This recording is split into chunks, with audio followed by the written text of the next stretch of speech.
Depuis la nuit des temps, l'homme règle ses conflits par la violence. Mais au fil des siècles, des peuples du monde entier ont essayé de limiter la brutalité de la guerre.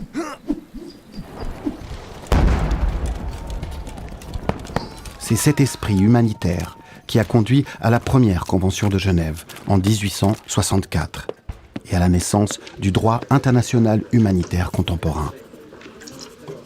Ces lois universelles de la guerre fixent des limites au combat et protègent ceux qui n'y participent pas, ainsi que ceux qui ne sont plus en mesure d'y participer.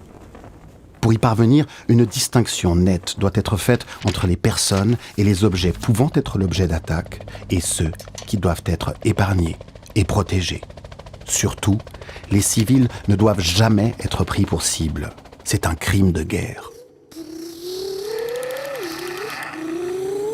Quand ils ont entré dans notre village, ils ont cru qu'ils allaient tous nous tuer.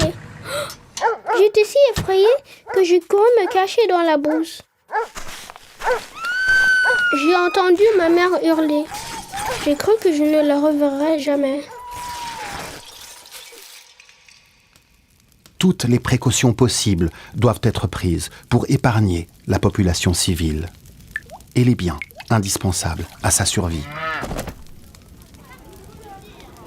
Les civils ont le droit de recevoir l'aide dont ils ont besoin.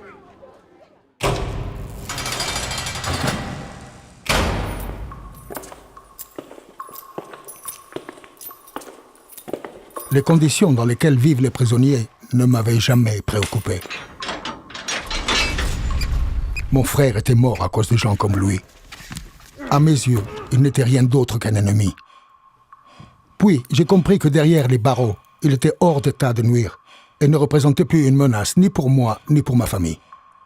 Les lois de la guerre interdisent de soumettre les détenus à des actes de torture ou à d'autres mauvais traitements, quel que soit leur passé. Ils doivent recevoir de l'eau et de la nourriture et être autorisés à entrer en contact avec leurs proches. Cela préserve leur dignité et les maintient en vie.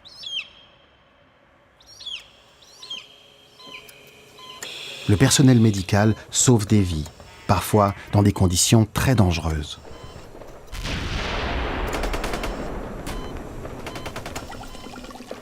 Plusieurs combattants des deux camps avaient été grièvement blessés dans une violente bataille. Nous les transportions à l'hôpital le plus proche. À un point de contrôle, un soldat nous a menacés et a exigé que seuls ces hommes soient pris en charge.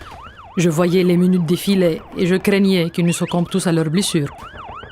Le personnel médical doit toujours être autorisé à faire son travail. La Croix-Rouge et le Croissant-Rouge ne doivent jamais être attaqués. Les malades et les blessés ont le droit d'être soignés indépendamment du camp auquel ils appartiennent.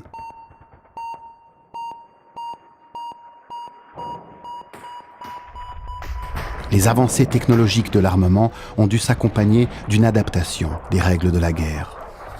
Certaines armes et méthodes de guerre ne font pas la distinction entre civils et combattants.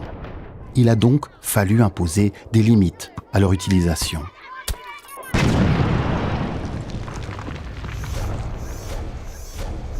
Il se peut qu'à l'avenir, des robots entièrement autonomes combattent à la guerre. Ces robots sauront-ils faire la distinction entre une cible militaire et une personne ne devant jamais être l'objet d'une attaque ?